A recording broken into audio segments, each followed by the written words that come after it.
friends. Today I wanted to show you through my reading journal that I created for 2026.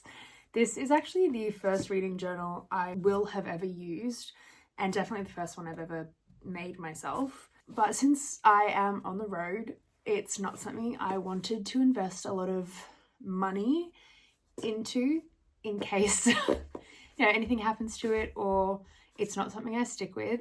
And I also didn't want to buy a ton of supplies specifically for this. I just really wanted to try and use the stationery that I already had with me. So I'll show you what I've used to put this together, and then I'll show you through the pages. The first thing I actually did with this journal was glue every single page onto its neighbor. So this was a 96 page journal, which actually means 96 spreads, I believe.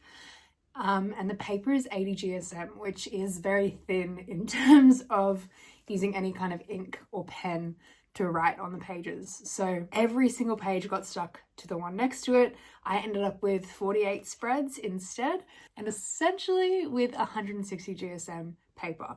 This journal was $10 from Flying Tiger, which is a big brand in Europe that I'd never heard of before. But it is a dot grid, and with that method of sticking all the pages together, I ended up with a 48 spread, 160 GSM dot grid journal for $10. So that was an absolute win for me. I didn't need 96 spreads. I wasn't doing anything that crazily in depth. And I actually went through just in a note in my phone, and I wrote down all of the spreads that I wanted to put in the journal, and I made sure that 48 would be enough. It worked out perfectly. So I knew exactly what was going to go on every page, and I knew I would have enough, and the system worked great. So once I'd figured out where everything was going to be and that I would have enough pages, I went through just with a pencil and an eraser and a ruler, because with a dot grid you don't necessarily need one, but I liked everything being nice and neat. But I sketched out all of my ideas. I figured out how much space I would need, and any decorative bits I kind of sketched before I made anything permanent. And then I have two pens that I used, just a normal black ink pen that does happen to look like a bee, and I've got a dual tip fine liner. Essentially, one is a fine tip and one's a super fine, just a felt pen really. So that was all of the writing that I did, and I have exactly 5 Sharpies. These are Sharpie S notes that I've had with me for my whole trip.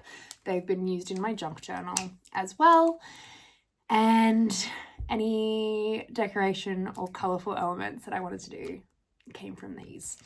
Other things that I did use that are definitely less essential but I had with me: nail scissors were very helpful for any small detailed cuts that I needed to make or anything like that. I have been using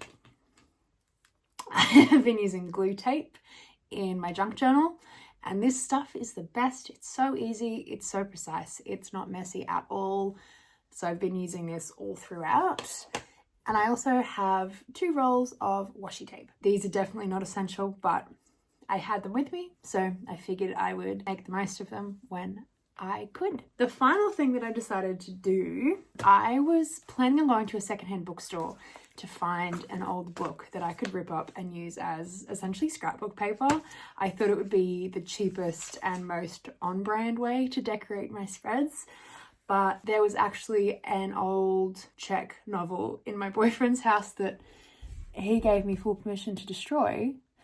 I can't read it anyway, so this has turned into a lovely stash of scrapbook paper for me. You will see this everywhere throughout my journal, but I'm really happy with how it turned out. I had so much fun putting it together, and I put in a couple hours a day throughout the last week of 2025 while I was just binge watching some TV.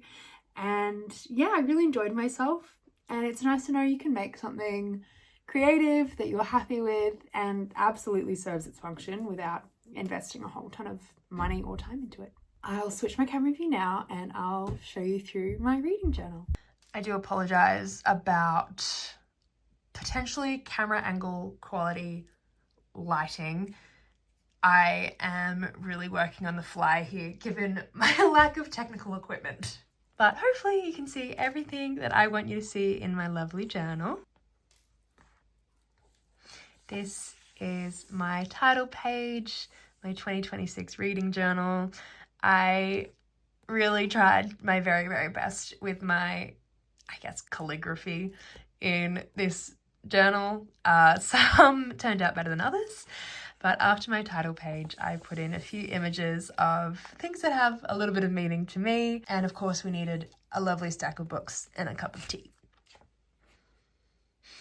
My very first spreads are a bit of a 2025 recap, I guess. This is my Hall of Fame spread.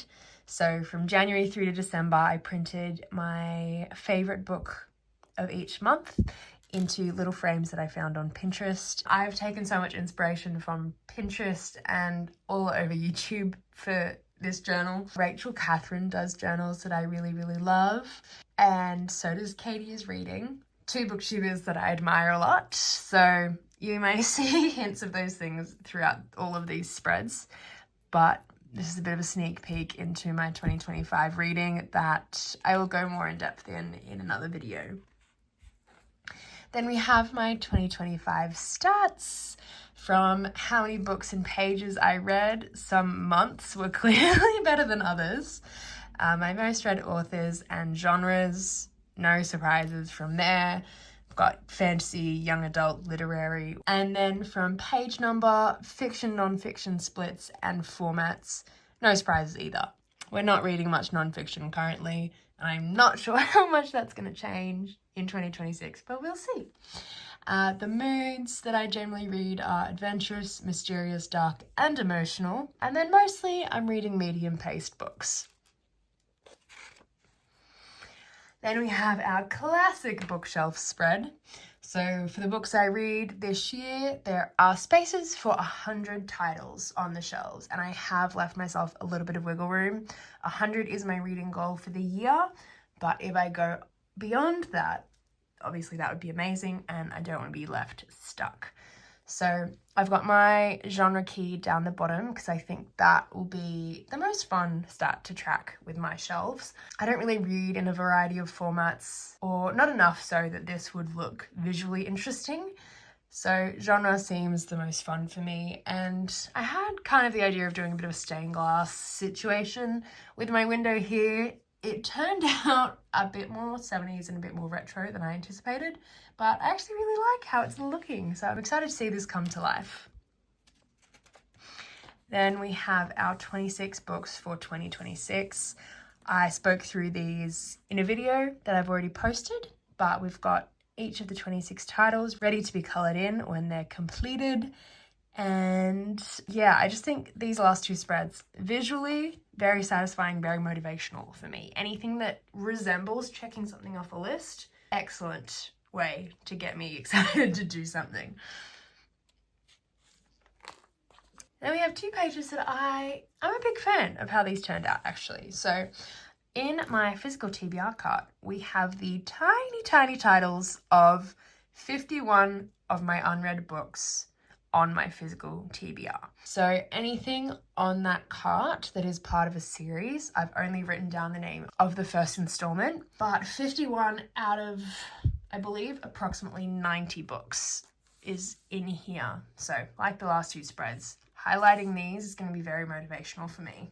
Then we come to my little goal envelope. So my 4 goals for the year are to read 100 books, read from 20 different countries, read until my physical TBR is under 40 books, and to read a simple book in Spanish. I have been trying to teach myself Spanish for a while. I have Spanish Argentinian heritage on my mum's side, but I never learnt the language, unfortunately. So that is something we're working on, and getting to the point where I can start to read simple novels in Spanish would feel like a massive achievement for me. So then we come to my star ratings. I have actually never given a book a star rating before. Something about the numbers felt kind of arbitrary to me, and I know some people have a system in their mind that they use, and that seems like the best way for me to try to do it. So I have written my own descriptions of each star rating to hopefully make it feel a little bit more relevant to my reading. So from 1 star, we have torture. I did not finish this book. 2 stars is a struggle. I should not have finished this book. It felt like a waste of time. 3 stars is okay. A solid time, maybe not for me, but I see why other people would enjoy it. And 3.5 takes us to fun. So definitely enjoyable, but unfortunately some elements that I didn't love. Then we get up to 4 stars, which honestly anything above here is amazing and I'm so happy with that. 4 stars is great, such a good book. I had a wonderful time, but there were a couple of things I would change. And then up to 4.5 is amazing. I loved my time in these pages so much. It was just missing that special something, which isn't always easy to quantify, but there's just that feeling that gives you the difference between an amazing book and an all-time favorite, which is what I guess would be classified as a 5-star read. So obsessed. A new favorite, I reacted so strongly and I can't stop thinking about it, which I think is a very important element of a favorite read. It just gets stuck in your head. I'm gonna see how it goes. I'm not putting too much pressure on myself for star ratings. I may not rate every book that I read, but I'd like to see how it goes because it feels like a nice way to categorize. Next spread is my reading records. Classic page, very straightforward. Number of book I read, the title of the author, genre, how many pages, and hopefully star ratings. So I have left, with my Dutch door, 120 spaces on this list, just like I did with my library shelves, in case I manage to surpass my reading goal. The next spread is my series tracker. So again, I've used a Dutch door here to give myself a little bit more space. I'm certain on the number of books it will give me, but hopefully it's enough space if I really try to focus on the series I'm already in the middle of. So anything on here that has been colored in with black ink is the installment of a series that I have read previously. So between all the series I'm in the middle of, I'm quite early on in most of them. I'm generally pretty good at finishing series close to the time that I start them. There occasionally are some things that get away from me though, and I have a feeling that this list of the Cosmere may take me a while. So this will be interesting. It'll be good to know how much I can expect to read in terms of books that are part of series in any given year. But for a first journal, we're kind of just winging it all the way through. The next pages are my monthly stats and my books versus pages. So on the left here, we've got our months going downwards, and across the top, we have a few statistics that I want to keep track of. We've got the amount of books and the amount of pages I read, which will be numerical here and represented visually on the right. Then we've got how many different genres I read, whether the book is one that I own or I have downloaded on my Kobo, whether it's fiction or non-fiction, how many different moods I read, and the average time I spent per book. So that will all fill these tables. And then over here, like I said, we'll have the visual representation of how many books I read per month up the left in pink, and how many pages I read up the right in yellow. So there are 2 square spaces per month that will make it nice and easy for me to keep these columns neat. Thank God for a dot grid journal. Then we've got my genre tracker and my daily reading tracker. So I've got my top 5 genres up here and my top 6 to 10, I suppose, in the repeated colours down the bottom. I've kept that colour coding from my shelf spread earlier on, and I will be colouring in 1 square every time I read a book that fits that genre with a few numbers up the top just so I can visualise a little bit easier. And then over on the right is something I actually think I might change. So I will be colouring in each square given the month and the day, whether I read or didn't read, whether I started a book or finished a book. This is what I think I might change. There are days where I will start and finish a book within 24 hours, or potentially finish a book in the morning and start something new by that afternoon. So I think I need these symbols to be different so I can see them both if they happen to fall onto the same day. That will be edited, and maybe you'll see that another time if I film my journal again. This spread is to help me track my goal of reading 12 classics this year. I believe in 2025 I read 13, which is great. I think at least one per month is really good for me. They're definitely reads that I want to get more on top of. I'm just very curious about what's in that category and why. So I think reading them is always interesting to get an insight into. My lovely friend also had the great idea of splitting these to 6 classics written by women and 6 classics written by men, just so I make sure it's a little bit more diverse and I'm not getting too stuck into a certain point of view. So once these are nice and full, I know my goal will be achieved. If I happen to surpass 12 classics, then that's a win. My other aim is to read 6 non-fiction books and to reread 6 old favourites. I have a few in mind for these lists already, but hopefully by the end of the year, both of these lovely spreads are nice and full and looking a little bit more interesting. I didn't want to go too crazy with the colours because obviously the book covers will bring all the interest we really need. Across the page is a list for recommendations and somewhere to track my anticipated releases. So normally with books that I want to read, if I'm watching BookTube or I have a friend that wants me to read something, I'll pop it in my Storygraph under my to-read list. And I think it's safe to say that that is a very, very long list by now. I think it is over 300 books, unfortunately. So it gets a little bit overwhelming, it gets a bit confusing. I don't remember where I heard about books or who told me about them.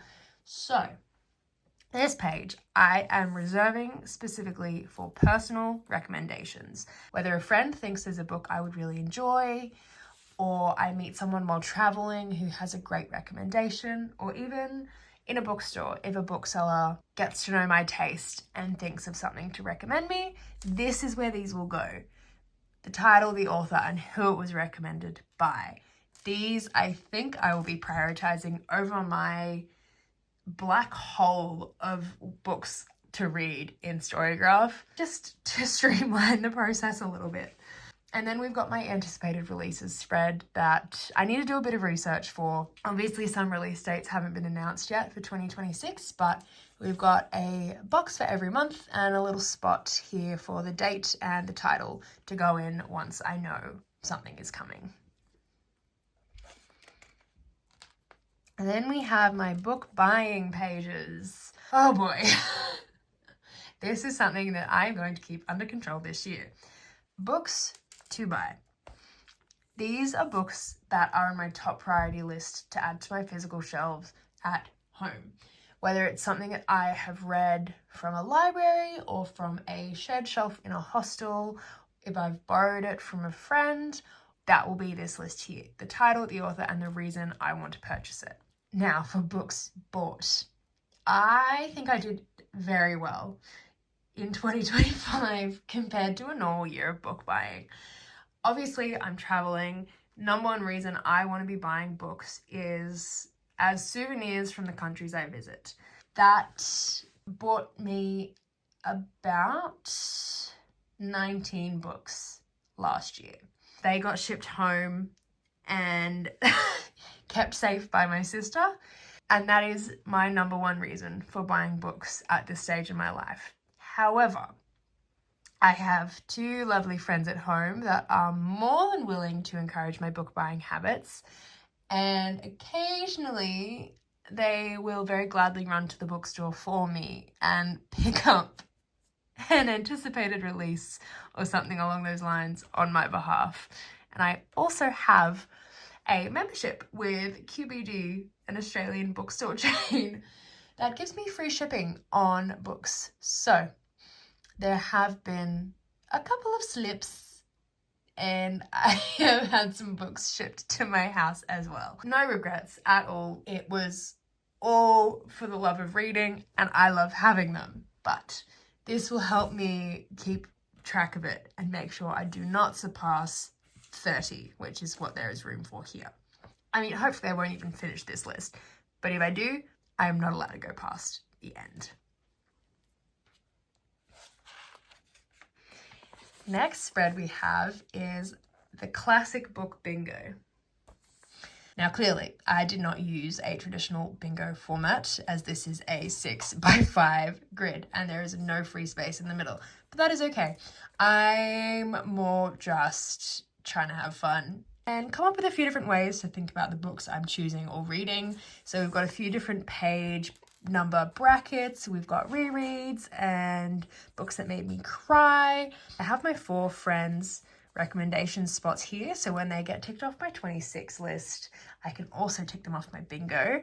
And these guys over here, we have a buddy read planned as well. So once these books are read, the cover will be printed out, pasted in, and we'll colour in the little box that goes along with it. So book bingo will be looking a lot more fun by the end of the year. And then this spread that I'm very happy with actually is my Read Around the World spread. So like I mentioned in my first video, I'm really trying to diversify the origins of the books I'm reading and where the authors I'm consuming are from. So I have printed little continent maps. We've got North America, South America, Africa, and we've got Europe, Asia, and Oceania. So every time I read a book, if I don't know already, I will check where the author is from. I will highlight their country in their little continent and write down the country and the title of that read over here. So it'll be really interesting to see which continents take the lead, how many countries I can actually read from, because that's something that personally I haven't historically looked much into the authors behind the books that I'm reading. So I'm very intrigued to see how this is going to go. And this will fulfill my goal of reading from 20, hopefully, different countries. Then the last 2 spreads of my start of year setup are my love letters and my Read the Rainbow. So I used tip-ins for these spreads, which is just taping in the extra pages so they can actually open outwards to give a bit more space. Handy little trick that I learned from YouTube. I'll start on the right because it'll be a bit easier to see, but my Read the Rainbow spread is this one. I do not currently own anything red or anything purple. That is what these 2 frames will be. But once I read any book with a cover predominantly of any of these colours, it will get printed and stuck into its little frame. And I think this is going to look so satisfying once it's full, which I'm determined for it to be. I'm just wondering if any of you have any ideas what I can do with this blank page, because my creative juices have run out. And then we go to the love letters. This might be a bit harder to see, so sorry for my filming setup, but my love letters is essentially a reading from A to Z. I think this turned out really cute. The tip-in for the extra space was very, very helpful. And this, once again, will have little covers added in once I read a book starting with that letter. I know some people combine their X, Y, and Z because they are the hardest letters to complete, but my first year doing a challenge like this, we're just going to see what happens and hope for the best. So those are my love letters. That is my Read the Rainbow. And that brings us to the end of my start of year setup for my 2026 reading journal. After this, I've left spreads available for each month and a few pages left at the end for some stats and a bit of a wrap up. But yeah, I'm really happy with how this turned out. It definitely took me a while. There was a lot of measuring and erasing, but I had a great time doing it and I really like the way it turned out, and I hope you do too. So if you've made it this far, thank you so much, and I will throw back to my little outro. So that is the end of my reading journal flip through. I really hope you guys like it, maybe got some joy or some inspiration from it. I just had a lot of fun. I'm really excited to start filling this out now, which I think is a great sign. The fact that I actually actively want to use it. Very much looking forward to this. If you would like to see more of this as I start to fill it out throughout the year, please let me know. I would be happy to update. And I think that's pretty much it for this video. Thank you so much for being here, and I will hopefully see you next time.